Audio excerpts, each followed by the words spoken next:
people want to lead with friendship. Friendship is earned, just like trust is.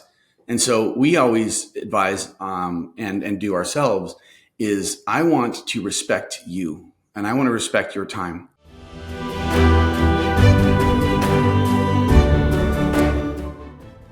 Welcome to Outbound, where we talk about strategies and tactics to help you build deeper relationships with your ideal customers.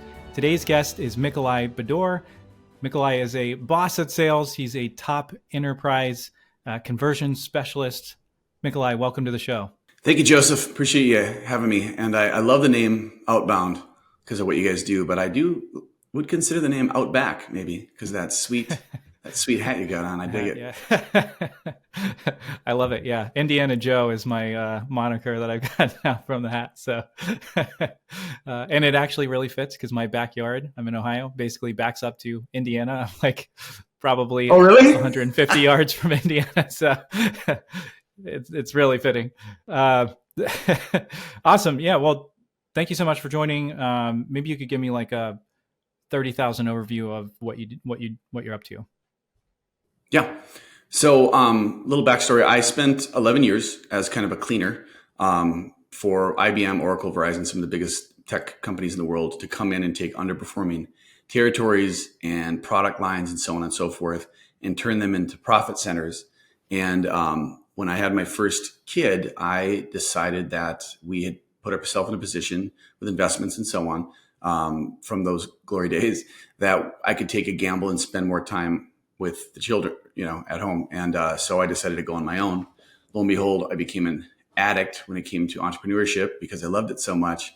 And, for the last 10 years, I've been addicted to consulting, startups, professional service companies, tech, blue collar, you name it, on revenue growth. And my specialty is conversion, basically conversation, that first conversation to close. So a nice piggyback on what Proofpoint does, but if that from someone looks your way, that moment to expediting the close process. That's my specialty, and I've applied it for companies that I've consulted, and also we've started 5 businesses ourselves that have applied that same protocol.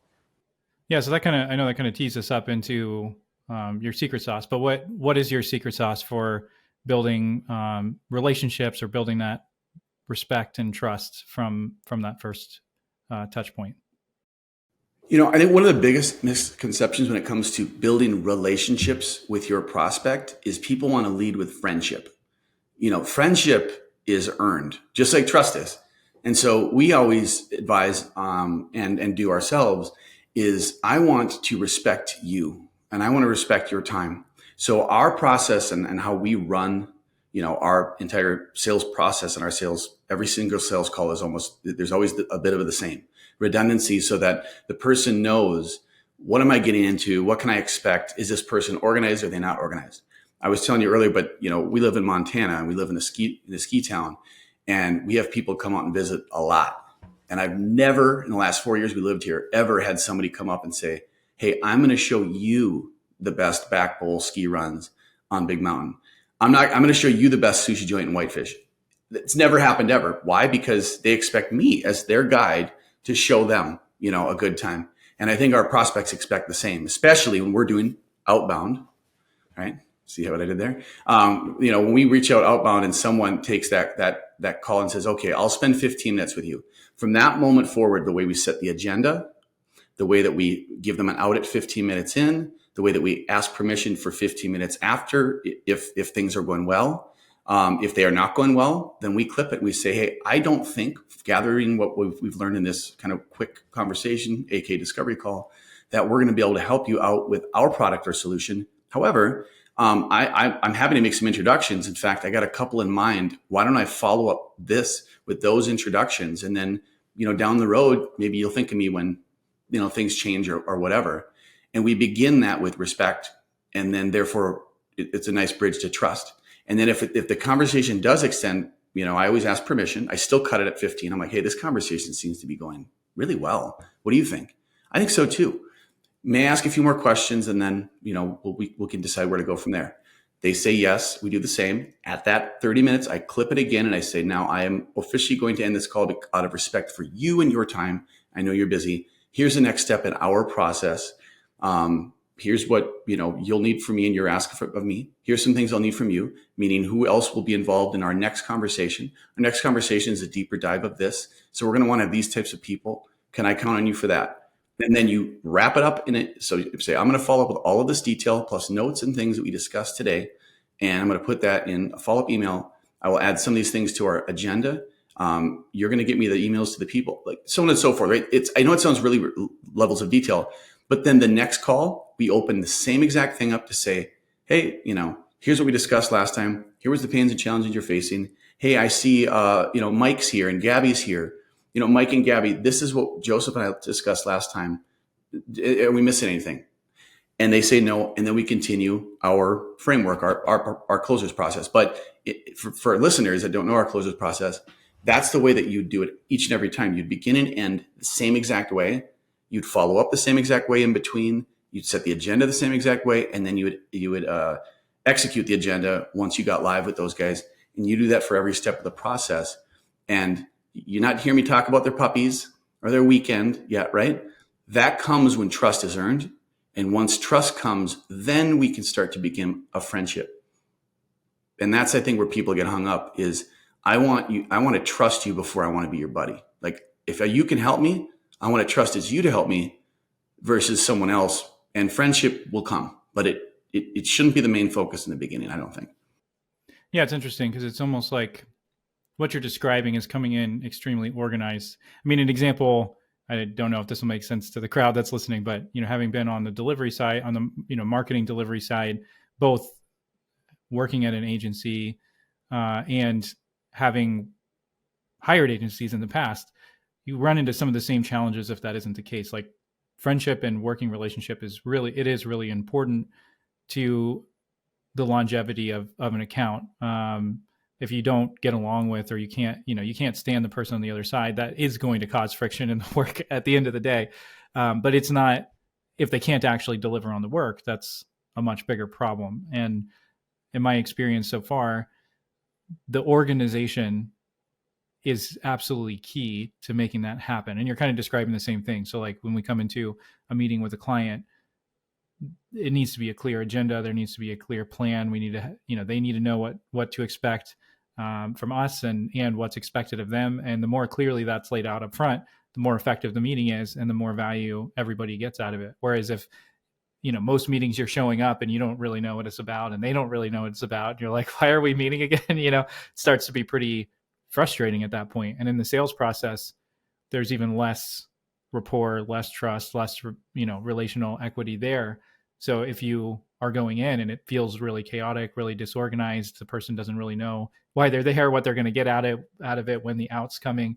Then you really are, you might build rapport. You might, talk about your sports teams or, college or whatever, but not have that, mutual understanding of the purpose of the conversation, which isn't to be long-term friends. It's to potentially work together to solve a specific problem. Well, I mean, case in point, like Mike and Gabby, proof point, right? We didn't know each other. I mean, we knew of each other, but we didn't know each other until we engaged, and we had a great time. And we've been out here 3 or 4. My math skills were never that good, so 3 or 4, whatever. And we engaged before we left, so that was 2-3 years ago, and we still talk. Like they have a new podcast like this one, or they have some new project coming up, and they ask me, "Hey, absolutely, I'll pump this up," or "Hey, would you mind doing this?" Absolutely. Hey, we were in Arizona. We tried to hook up with them when we were out in Phoenix last after ski season to get out of the cold for a bit, and it didn't work out because of scheduling. But like we tried, and that's earned. That's earned. We had a good experience together. Good things happened. You're here, I think, because of that experience, and then now we're friends. But you're right. I think people. And it happens all the time, man, because it's so easy to hide behind, like, hey, with the internet, it's like, I see you have a puppy and I see you have kids and I see you went to college here. And it's like, yes, and I have a job to do. So you're wasting, like, basically my job during this 8-hour period. I would like to spend more time with my family and less time talking to people that I'm never going to do business with. Like, what the hell? It doesn't, but it's easy, and that's the easy button thing. And this is where automation, and not to poop on that, but there's a lot of things that people are like, I just don't want to have. I don't want to have a difficult conversation ever. And the problem with that is difficult conversations and challenges and making someone better is what makes. I mean, it makes athletes stronger and it makes deals close faster. So the quicker you can become more accustomed to having those conversations. And by the way, easiest way to do that is by being prepared and organized. That's it. It just takes a little extra work. But the conversation itself and those to follow are so much more productive because you have something to say, and they have something to hear. So what was it that, I don't know if there's a specific time or story behind it, but when did you come to the realization that first touch and being as organized? I mean, because I feel like for most people who start in sales, unless they happen to be like type A driven, list driven person, it would take some time before you'd come to that recognition. And most salespeople don't, because they don't have that same level of organization that you're talking about. So how did you figure that out? How did you come to that realization that organization was so important? Well, organization, I'm going to tie this together. Organization and not, trying to, stay in the friend zone. I had taken a job. So I had hit President's Club. I was a 2-year guy. So I'd go in and I'd fix things and I'd get bored and I'd get promoted or basically promoted to another company who would pay me more or have a new challenge that just, my ADHD is extreme. So like, I can only do so well for so long, meaning like if I hit President's Club, that's the pinnacle. And what's after that? There's no like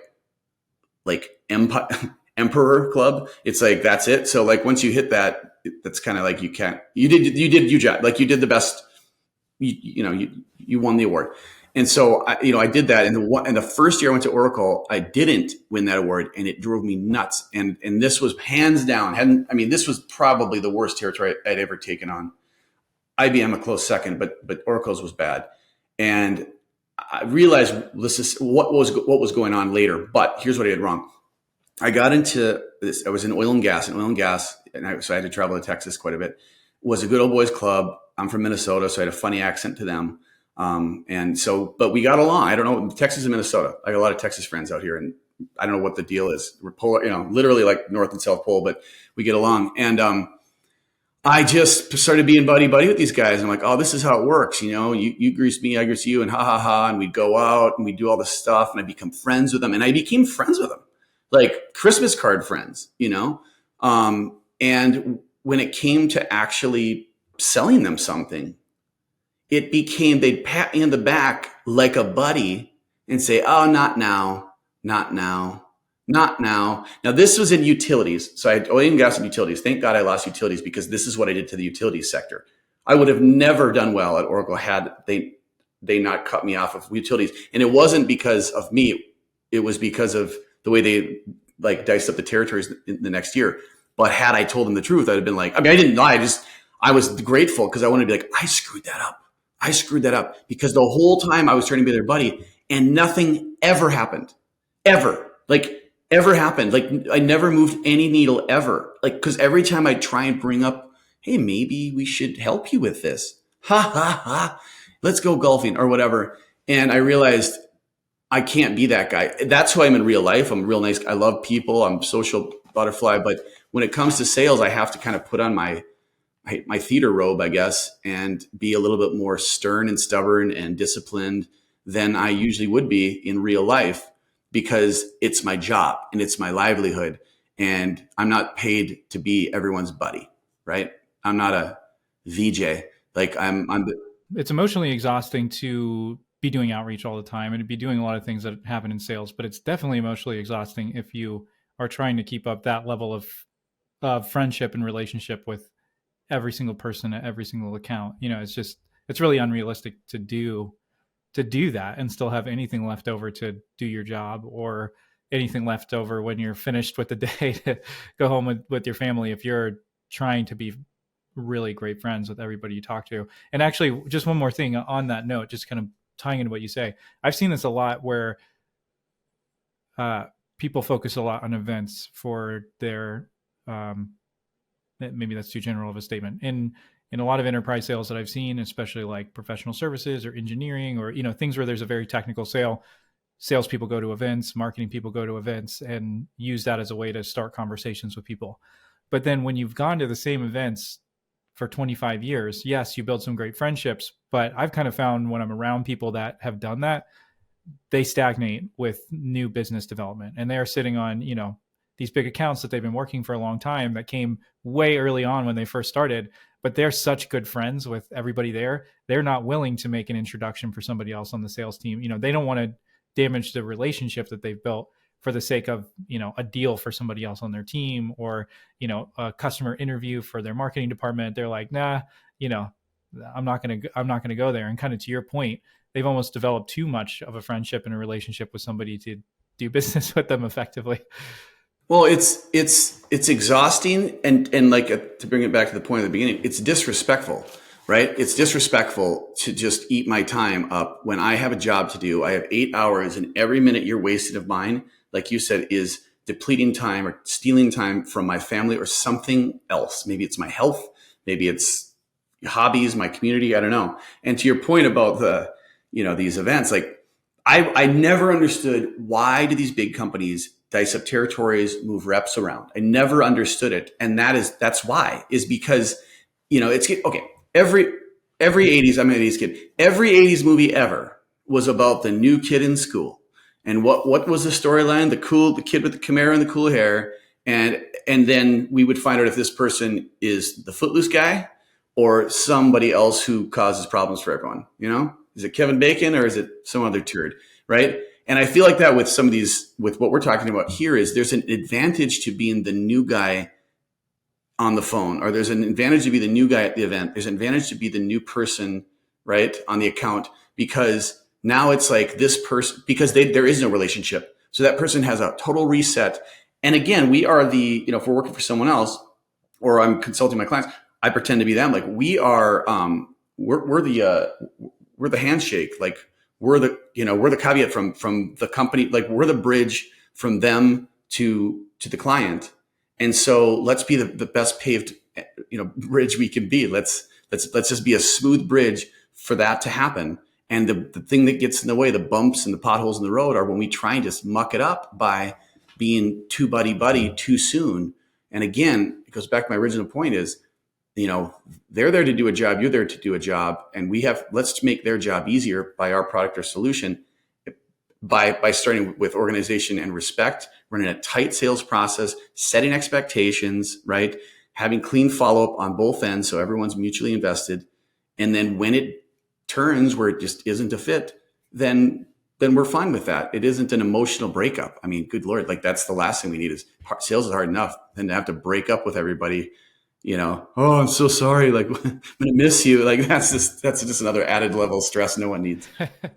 Yeah, and it's kind of interesting because I know we're kind of the word relationship. There's maybe some semantics there, because I think when it sounds like you're leaning into the idea that you're not trying to build a friendship with people, and I think there is that's where the word relationship is kind of a difficult thing, because it's really, you need to build business relationships with people. And why I'm saying it that way is, some salespeople and some sales organizations are only focused on revenue in the short term, and it sounds great, but in the long term, a lot of times that really doesn't work in the long run for your company, because you're going to have high turnover, and both with your sales reps and with people customers. I mean, I've worked with salespeople that are only transactional. They don't give a rip about the person on the other end at all, and it's horrible for the customer. It's horrible for the company. It's horrible for the delivery team, especially, because then there's something that's been way overpromised and you can't actually do it. And that, feature doesn't exist or whatever. So anyway, my point is to kind of try to pull that together and have a tighter definition around relationship. It's not trying to become friends with everybody, but it's having a professional relationship with somebody that's mutually beneficial for each other's companies. And that's neither being so friendly that you can't actually meet a business objective together, which is you as a salesperson coming in to solve a specific problem that I have that helps my business run more effectively, or on the other side, being so transactional that you're just looking to make a quick buck from me and be gone whenever there's an issue. It's kind of that in between road. Yeah, I think there's an in between, but I want to clarify something.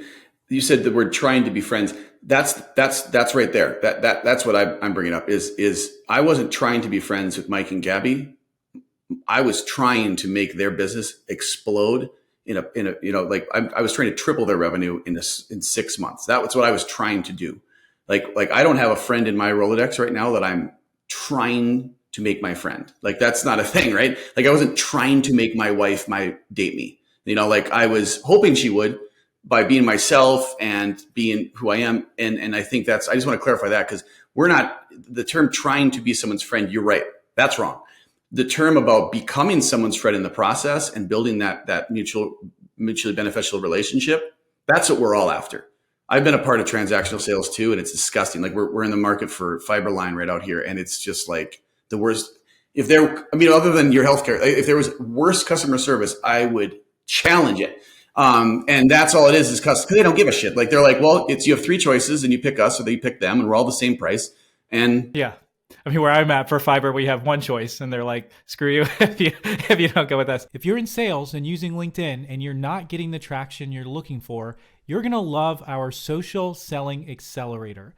It's a 4-week program where we work with you to create content that gets the attention of the right people and start conversations with your ideal customers on LinkedIn. Go to outboundshow.com for more information. What are some practical ways then that you can do that? It's not that the friendship is bad, but how do you, what are 2 or 3 things that somebody's in sales, they don't want to have that transactional approach, they don't want to be the used car salesman, but they're maybe struggling to stay out of the friend zone where deals just don't close because they've almost built too much friendship too quickly with somebody and they're kind of getting in friend zoned and that pat on the back that you were describing earlier. What can somebody do to break out of that?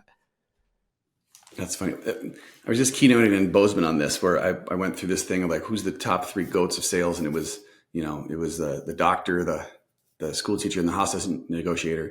But I'll get to one of those because you asked a specific question is, when it comes to a doctor, right? Like you go to a doctor not to be sold a cast for your cough. You go to a doctor to be prescribed. And what do? They ask you questions and they understand. And they went to 8 or more years of school to be a specialist in this thing. So as sales people, it is our responsibility to be the doctor and the expert in the problem that we solve. Everyone wants to show up and throw up and they want to be like, hey, here's my features and benefits and whatever. But nobody cares about you. They only care about them. That's your baby, right? Like nobody wants to see pictures of your baby on your phone, no matter what you think. They want to show you pictures of their baby, right? And their baby, in this case, is their livelihood and their family and their job and their paycheck and their bills and so on, and their trajectory in their career. So we have to understand that and make sure that that's what we focus on. So our job is to be the expert in their industry, in their so what's going on in their town, what's going on in their state, what are political decisions being made that could affect their industry, their business, so on and so forth. So we do preparation and we teach micro batching. So like if you're going to go after industrial or manufacturing or healthcare or whatever, you're going to go, industry by industry and then state by state, so that you don't have to be an expert in every state and every industry. You just kind of you do your territory planning that way. But anyway, is you start telling people things they just didn't know. In enterprise, it's easy because you have a 10K, so you can read their obligations to their shareholders. That makes it easy. But in SMBs, which is what we do a lot more now of, is you got a Crunchbase, I guess, but like there's not a lot out there. You kind of got to figure it out, and so you do some pulls where you find out, oh, did you know the Sunshine Act in Arizona, or did you know that in Cincinnati? I don't really know. I don't have any deals in Cincinnati right now, but like if I did, I would, and I'd know exactly what's going on. Who's voting for what? Who's affecting my industry? Oh, emissions now. So we have to show up and know exactly what's going on in their industry, the pain points that they may or may not know of, their role and responsibility, because we have third-party proof of people we've helped just like them, so on and so forth. So that when we have when we reach out to somebody, we say, hey, you may or may not know this. But this, that, and the other thing. The reason why I know it is I've been doing this for 20 years or 10 years or 5 years or 3 years, or my business has been doing this for whatever.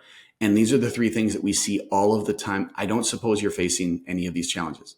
And then they go, yeah. And then we begin the conversation that way where I'm advising. I'm not selling you anything. I have no idea if I can help you, but I do know that companies exactly like yours in Cincinnati, in your role, are facing these 3 to 5 problems. Maybe you're the one that isn't. And they generally say, I am. What are you going to do about it?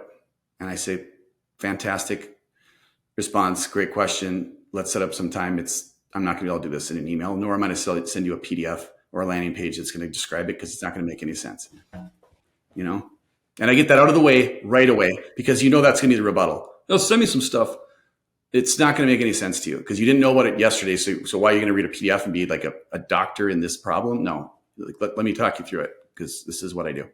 Yeah. And just because you have the same pain, if you go to the doctor, you might have a pain in your lower left abdomen, and I might have a pain in my lower left abdomen, and we go in and it's actually coming from something totally different, even though the pain might be the same. And you can't read you could go to WebMD and you might get some basic ideas, maybe some very broad strokes of what might be going on. But, that's kind of like the PDF. You can send it to them, but that's not going to actually help them truly diagnose their problem or understand it. And that's the value of sales too. Like, that's the value of having somebody in sales, is to be that guide, right? To walk people through that. So, yeah, I mean, just to kind of tie a thread through that, which I have one more question I want to ask you, but, there's kind of this thread that you're sharing throughout all of what you've talked about tonight, where you're being professional, you're building a professional relationship with somebody where you have a goal of helping them solve a problem. And if they have that problem and they want it solved, you're guiding them on how to solve it. And you're doing that in a very organized, very efficient way, so that they're spending as little time as possible to help them solve that issue. And then if you build a friendship and you build rapport over time, which you probably will with a lot of people, if you're treating them respectfully like that, that's great. That's gravy. But really, you're looking to help people win in their business, and you're looking to help them solve this problem. Best way to do that is through organization, through research, through understanding their business better than they do. And then, as you're highlighting those things, letting them choose whether they want to keep moving forward or not. So you're not trying to shove people through and always be closing. You're really kind of inviting them into the next step if it makes sense, and giving them the opportunity to, either progress and have that same level of organization, or say, hey, this isn't going to be a good fit. So what is the wildest thing that's ever happened to you in sales? I had phone books sold at me when I was doing door to door in college, and I've had some crazy stuff, but I've been doing this for 20 years, but I think one of the wildest is, it was Q4 and I was up for President's Club, and I had one deal that I had one deal that was going to put me way over. I wanted to be the number one person. That was kind of my goal. I was the one in the top 1 to 3% for those 11 years. So I wasn't always in first place. I lost to Lindsay at my, I wasn't always, but I wanted to be. That was my goal. I wanted to be the best. And not just the best at closing deals and being a scumbag, but the best at both things. Because we got ranked on not just deals closed. It was what do your customers say about you? And I always prided myself on customer retention and customer satisfaction. And so that was a feather in my cap. I was like the fact that I like the fact they even threw it as a metric. I thought that was kind of classy. But anyway, I had this one deal that was holding up, and I'm talking, this is the day before Thanksgiving, and we had to go we were in Minneapolis at the time. We had to go to Okoboji, Iowa, which is 4 or 5 hours away. And my wife's like, what is going on? I'm like, I have to get this deal closed. I know it's going to come through. And it was after 5 now. And like I said, so Texas Central Time. And I'm like, this isn't going to happen. So I said, well, what if we get stranded? Okay, this is inappropriate, but I'll try and make it G-rated. I said to my wife, I said, well, what if we get stranded tonight? We tell your parents, blah, blah, blah. We didn't have kids then, so we were just newlyweds. And I said some things like, maybe these things could take place that adults do who are married, who, you can kind of get it, fill in the gaps. And I said this in great detail. And I sent it to Ollie. My wife's name is Allison. I call her Allie, but I dropped the what is it? A-L-I. Yeah. So it's whatever. A-L-H-I. I don't know what I did. I did something wrong. And it went to Ollie, not Allie. Ollie was the decision maker on the deal that I needed closed. And he responds immediately. And mind you, I've been trying to get this guy for 3 weeks to just say yes or no, like yes or no. I can live with it, but just no answer I can't live with. And his response was like LOL, smiley face, like 75 different emojis. He's like, this made my year. He's like, I know that you didn't mean to send this to me. He goes, but I've had the worst month of my life. He's like, I had a death in the family, which is why I've been MIA. He's like, I had this other thing. I mean, he gave me like a list of things that are going on, starting with the death in the family. And he was like, I needed this more than you'll ever know. Thank you for allowing me to enjoy your pain and suffering, because I'm sure you're embarrassed. As you can see, attached is the signed contract. Happy Thanksgiving. So I got the deal in because of that. Like, he responded to me because it made him he just needed it. He was like, oh, I've been having the worst month of my life. And now I get to like tease you about this forever because I know you didn't mean to send this to me, and blah, blah, blah. So that's probably the wildest thing that's worked out. I've done a lot of wild things that have not, but that one worked out. I love it, man. Well, Mickeli, thank you so much for joining me on the show. Really appreciate it, and look forward to having more conversations down the road. Right on. Thanks for having me. Honored.